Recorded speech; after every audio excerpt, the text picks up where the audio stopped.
Echa un vistazo a esta invención llamada la máquina de canicas perpetua. Y mira cómo funciona. ¿Lo has visto antes? ¿Crees que estás viendo algo raro? ¿O piensas que está funcionando como debería? Ahora echa un vistazo debajo de la base de esta astuta invención. ¿Esto hace que algunos de ustedes se sientan mejor? ¿O te engañaron para hacerte pensar que esta invención realmente funcionaba y la pequeña bola de acero continuaría en su bucle para siempre? Hay una razón por la cual hay una batería y un electromagneto escondido debajo de este dispositivo, porque sin ella sería imposible que la bola de acero continuara en un bucle interminable, ya que violaría la primera y segunda ley de la termodinámica. No es una máquina de movimiento perpetuo, y hay muchos más ejemplos como este. ¿Pero es posible que algún día una máquina de movimiento perpetuo se vuelva realidad? Antes de llegar a las verdaderas invenciones interesantes, es importante entender las leyes que violaría una máquina de movimiento perpetuo. Una máquina de movimiento perpetuo teóricamente sería un dispositivo que podría continuar operando de manera interminable, sin pérdida de energía, lo que significaría que operaría con una eficiencia del 100% o mayor. Dicho esto, la primera ley de la termodinámica o ley de conservación de la energía establece que la energía no puede ser creada o destruida sino solo transferida a algo más. Un buen ejemplo de esto es la cuna de Newton, que muchos de ustedes pueden haber visto antes. Demuestra la conservación del momento y la conservación de la energía con el clic y el balanceo de bolas de acero suspendidas por alambre o cuerda. El balanceo y clic continuo es prueba de la ley de conservación de energía de Newton, que establece que la energía no puede ser creada o destruida, simplemente cambia de forma. Y por eso no es una máquina de movimiento perpetuo, porque las bolas de acero pierden energía en muchas cosas. Al aire como fricción mientras se mueven por él, también crean energía sonora cuando chocan entre sí y pierden energía en calor al chocar, aunque en este ejemplo es muy minúsculo. Esto nos lleva a la segunda ley de la termodinámica, que establece que el calor siempre se desplaza de los objetos más calientes a los más fríos, a menos claro está que se suministre energía para invertir la dirección del flujo de calor.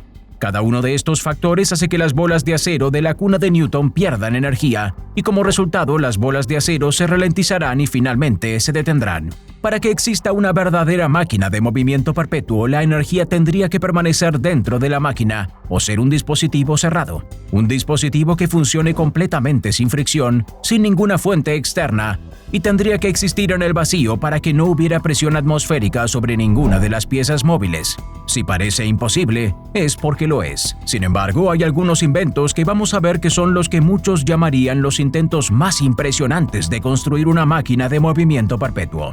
El reloj de Beverly es uno de esos inventos. Se encuentra en el Departamento de Física de la Universidad de Otago, en Nueva Zelanda. El reloj fue inventado por un hombre llamado Arthur Beverly. A los 14 años, Arthur se convirtió en aprendiz de relojero. Era un fabricante de lentes muy hábil y fabricó un juego de lentes de microscopio para la Universidad de Aberdeen.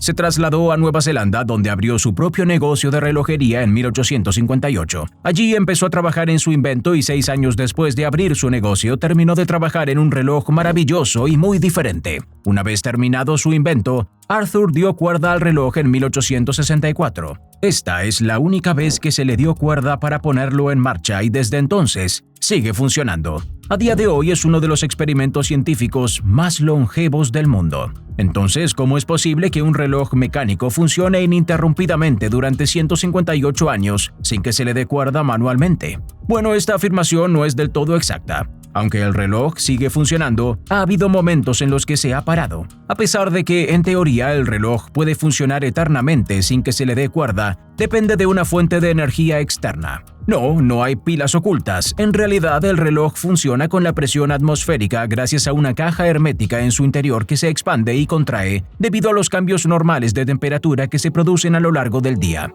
Los cambios de temperatura crean presión sobre un diafragma que levantan un peso de 450 gramos. Cuando la temperatura disminuye, el peso cae y da cuerda al reloj.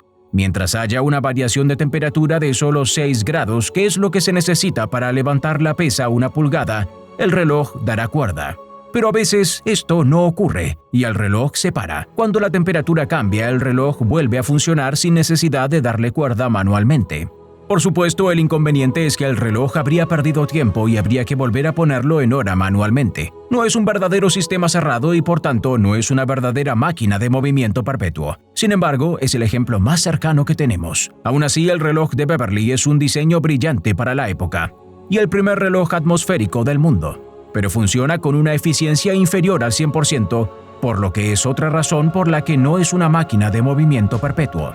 También hay que mencionar que un dispositivo como este no funcionaría en el vacío del espacio y necesita la gravedad para funcionar. Si pensabas que el reloj de Beverly es un invento asombroso, entonces este siguiente intento de máquina de movimiento perpetuo seguramente te sorprenderá. Se llama The Oxford Electric Bell, o a veces conocido como Clarendon Dry Pile, por las pilas secas que se utilizan para alimentar el dispositivo. Las pilas secas son pilas muy primitivas que utilizan discos alternos de plata, zinc y recubiertos de azufre, que generan bajas corrientes de electricidad. El invento de Oxford Bell consiste en dos campanas de latón colocadas debajo de dos de estos tipos de pilas secas, cubiertas de azufre fundido, que parecen candelabros dentro de una caja de cristal. Entre las dos campanas hay una esfera metálica o badajo de campana que está suspendida entre las dos campanas de latón. Cada campana conectada a una pila seca produce una pequeña carga electrostática que repele el pequeño badajo enviándolo rápidamente de un lado a otro entre las dos campanas. Fue inventado alrededor de 1825 por los fabricantes de instrumentos londinenses Watkins y Hill. Pero esto es lo alucinante de este invento. Se exhibió por primera vez en 1840 y la campana lleva sonando desde entonces. Hasta la fecha, 182 años. Algunos dicen que podría haber empezado a sonar en el momento en que se construyó, unos 15 años antes. Según algunas estimaciones, la campana ha sonado más de 10.000 millones de veces. Y sigue sonando hoy en día. Aparte de este hecho tan sorprendente, la campana encierra algún otro misterio, y es que nadie sabe exactamente de qué están hechas las pilas secas, ni por qué han durado tanto. Sabemos que están recubiertas de azufre, pero lo que hay dentro es un secreto. Y no se esperaba que duraran mucho. De hecho, un año después de instalar la campana en el laboratorio Clarendon de la Universidad de Oxford, Watkins y Hill escribieron en una carta que la energía eléctrica residual para mantener las campanas sonando rara vez dura más de 3 a 4 años. Estamos seguros de que si aún estuvieran por aquí, se sentirían orgullosos de saber que su campana sigue sonando. Al fin y al cabo, sus baterías no tienen nada que envidiar a las de nuestros teléfonos inteligentes.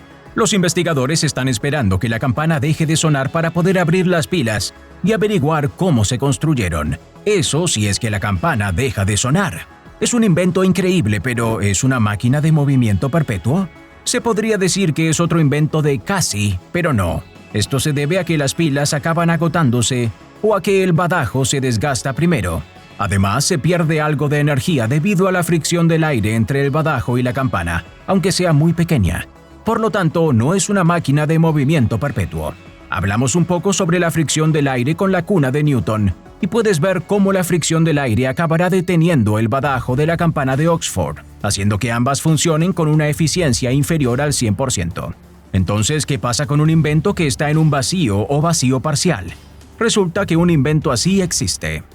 Se llama radiómetro de Crookes o molino de luz y fue inventado por el químico y físico británico Sir William Crookes.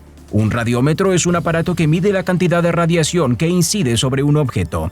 En el interior de la bombilla parcialmente sellada al vacío, hay un conjunto de 4 paletas equilibradas sobre un único poste que tiene movimiento libre. Cada paleta tiene un lado blanco reflectante y un lado negro. Cuando la bombilla de cristal se expone a la luz, las paletas comienzan a girar. Cuanta más luz reciba la bombilla, más rápido girarán las aspas de su interior. Se podría pensar que la luz ejerce presión sobre el lado reflectante y provoca su movimiento. Sin embargo, la verdadera razón por la que las paletas del radiómetro de Crookes giran es algo llamado transpiración térmica.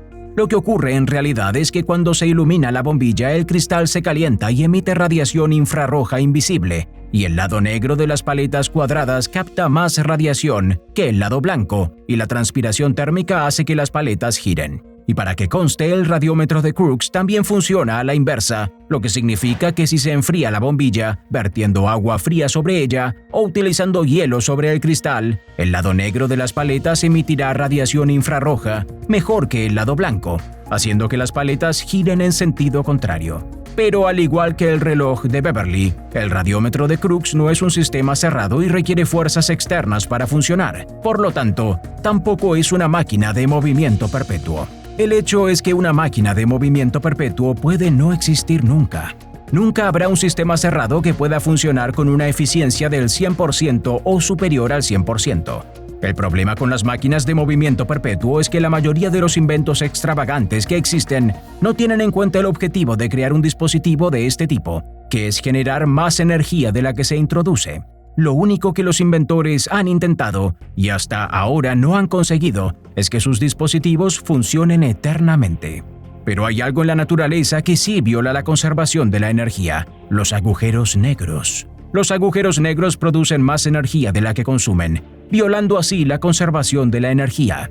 Así que teóricamente el aumento de la masa de los agujeros negros causado por el acoplamiento cosmológico podría utilizarse para crear máquinas de movimiento perpetuo. Digamos que el gran colisionador de hadrones se utiliza para crear un agujero negro en miniatura. El agujero negro creado se evaporaría rápidamente, pero cuando lo haga, la masa sería un poco mayor que cuando se creó, generando una producción adicional de energía. Una máquina de este tipo podría utilizar la expansión del universo para obtener una producción de energía pura, lo que equivaldría a una máquina de movimiento perpetuo. Puede que estemos muy cerca de averiguarlo, ya que hace poco los científicos crearon un agujero negro en el laboratorio que empezó a brillar tras simular un horizonte de sucesos. Hasta entonces tendremos que maravillarnos ante los numerosos intentos y extraños inventos de quienes afirman haber fabricado una máquina de movimiento perpetuo. Nos gustaría saber qué opinas y si te ha gustado el video. Danos un me gusta que nos ayuda mucho y asegúrate de seguir aquí suscribiéndote para ver más videos emocionantes. Gracias por vernos.